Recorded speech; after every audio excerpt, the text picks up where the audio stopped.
नमस्कार साथीहरू, आशा गर्छु हजुरहरू आरामै हुनुहुन्छ, राम्रै हुनुहुन्छ होला भनेर आज मैले केराको रेसिपी लिएर आएको छु। एउटै भिडियोमा हजुरहरूले दुईवटा रेसिपी पाउनुहुन्छ। भिडियोलाई लास्टसम्म हेर्नु होला र के रेसिपी छ यसको केराको भनेर। यसको लागि चाहिँ हामीलाई काँचो केरा चाहिन्छ। केरा चाहिँ पुरै नै काँचो हुनुपर्ने हुन्छ। पुरै केरालाई मैले छोडाएर ठिक्कको गोलो गोलो गरेर काटेँ, न त धेरै पातलो न धेरै मोटो। त्यसपछि त्यसलाई मैले एउटा ठुलो भाँडामा खनाएँ र थोरै नुन, रातो खुर्सानी, बेसार र जिरा धनियाँको धुलो, नर्मली जुन घरमा हामीले जिरा धनियाँ युज गर्छौँ त्यसैको धुलो हो। त्यसपछि यसमा मैले आधा चम्चा जति लसुनको पेस्ट र सानो चम्चाको आधा चम्चा तेल पनि लिन गइरहेको छु।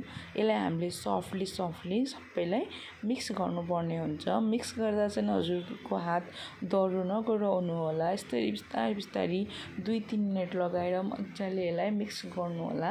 यो राम्रोसँग यसमा सबै मसलाहरू लसुनहरू मिक्स हुनुपर्ने हुन्छ। यसरी यो राम्रोसँग मिक्स भयो भने यसको पछाडि गएर हामीले जे डिसहरू पनि बनाउँदैछौँ त्यो एकदमै टेस्टी हुन्छ। त्यसपछि हजुरले यसलाई मिक्स गरिसकेपछि ढाकेर 15-20 मिनटको लागि छोडिदिनु पर्ने हुन्छ। 15-20 मिनटपछि अब मैले यसलाई फ्राई गर्न गइरहेको छु। एउटा कराईमा मैले रिफाइन ओइल हालेँ। त्यो राम्रोसँग तातिएपछि यसलाई मैले चेक गरेँ। अब यस्तरी बिस्तारै गरेर मैले यसमा केराहरू हाल्दैछु। केराहरू हजुरले एकैचोटि नहाल्नु होला। एकैचोटि हाल्नुभयो भने कुनै डढ्छ र कुनै चाहिँ काँचो नै रहन्छ र हजुरले यसलाई कुक गर्दा चाहिँ ग्यासको फ्लेम मिडियम हुनुपर्ने हुन्छ र जब यसलाई एकचोटि फर्काउनुहुन्छ त्यसपछि हजुरले फ्लेम चाहिँ कम गर्नु होला, नत्र एकतिर बढी पाक्छ। त्यसपछि यो यस्तै ब्राउन भइसकेपछि हाम्रो लगभग बनाना रेडी भइसकेको छ। हजुरले यसलाई यत्तिकै नै चाट मसला र कालो नुन हालेर यसलाई सर्भ गर्नुभयो भने हजुरको यमी टेस्टी बनाना चिप्स पनि रेडी हुन्छ। र अब यही बनाना चिप्सबाट हामीले बनाना करी बनाउन गइरहेको छौँ। त्यही कराईमा मैले थोरै तेलहरू एड गरेँ। तेल तातिसकेपछि जिरा एड गरेँ। जिरा पनि ब्राउन भइसकेपछि यसमा मैले 2वटा टमाटरको प्युरी हाल्न गइरहेको छु। अहिले चाहिँ हाम्रो फ्लेम चाहिँ कम छ। त्यसपछि थोरै अदुवा र लसुनको पेस्ट लिएँ। मैले यसमा थोरै पानी पनि एड गरेको भएर यो अलिकति धेरै देखिएको। त्यसपछि यसलाई मजाले हामीले कुक गर्नुपर्ने हुन्छ। 3-4 मिनट्स लो फ्लेममा यसलाई कुक गरिसकेपछि यसमा अब हामीले थोरै बेसार र गरम मसला एड गर्न गइरहेको छौँ। गरम मसला नर्मल सिम्पल गरम मसला हो। हजुरले घरको छैन भने मार्केटबाट लिएर पनि युज गर्न सक्नुहुन्छ। यसलाई राम्रोसँग मिक्स गर्नुहोस् र यसलाई कुक हुनको लागि छोडिदिनुहोस्। यो एकछिन कुक भइसकेपछि अब हजुरले आफ्नो टेस्टको अकर्डिङ यसमा नुनहरू एड गर्नुपर्ने हुन्छ। नुन एड गर्दा अलि ध्यान दिनु होला किनकि हामीले पहिला पनि नुन हालिसकेको छौँ बनानामा। 2-4 मिनट अरू कुक भइसकेपछि अब हामीले एकचोटि फेरि यसलाई राम्रोसँग चलाउनु पर्ने हुन्छ र यसबाट जबसम्म तेल छोड्दैन यसले तबसम्म हामीले यसलाई कुक गर्नुपर्ने हुन्छ। यसरी तेल छोडिसकेपछि हाम्रो बनाना चिप्स हालिदिनु पर्ने हुन्छ।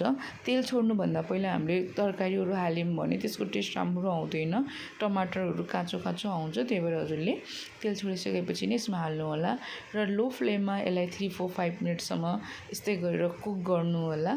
कमसेकम 5 मिनटसम्म यसले कुक गरिसकेपछि हामीले यसमा पानी पनि एड गर्नुपर्ने हुन्छ। थोरै मिक्स राम्रोसँग होस् भनेर पानी चाहिँ हजुरले तातो लिनु होला। यसरी तातो पानी हाल्दा चाहिँ मसलाहरू छुटिँदैन र हाम्रो ग्रेभी पनि बाक्लो हुन्छ। मैले सानो ग्लासको आधा ग्लास जति पानी हालिसकेपछि यसलाई फेरि मिक्स गरेर यसरी बोइल हुनको लागि छोडिदिएँ। यो बोइल भइसकेपछि फेरि मलाई कतिको ग्रेभी चाहिएको छ त्यो अनुसार मैले त्यसलाई फेरि पानी एड गरेँ र पानी एड गरिसकेपछि यसलाई ढाकेर 4-5 मिनट्स कुक गरेँ। यसरी कुक गरिसकेपछि मेरो तरकारी पुरै रेडी भइसकेको छ। हजुरले यसरी बनाना करी कहिले खानुभएको छैन भने प्लिज ट्राई गर्नु होला। यो खानामा बहुत ही टेस्टी हुन्छ, एकदमै मिठो हुन्छ र हजुरहरूलाई बनाना मन पर्दैन भने पनि एकचोटि प्लिज ट्राई गर्नु होला। स्योर हजुरलाई मनपर्छ। यस्तै गरी हजुरले अगाडि भिडियोहरू हेर्नको लागि मेरो च्यानल लाइक सेयर सब्सक्राइब गर्न नबिर्सिनु होला। लास्टसम्म हेरिदिनु भएकोमा हजुरहरूलाई धेरै धन्यवाद छ।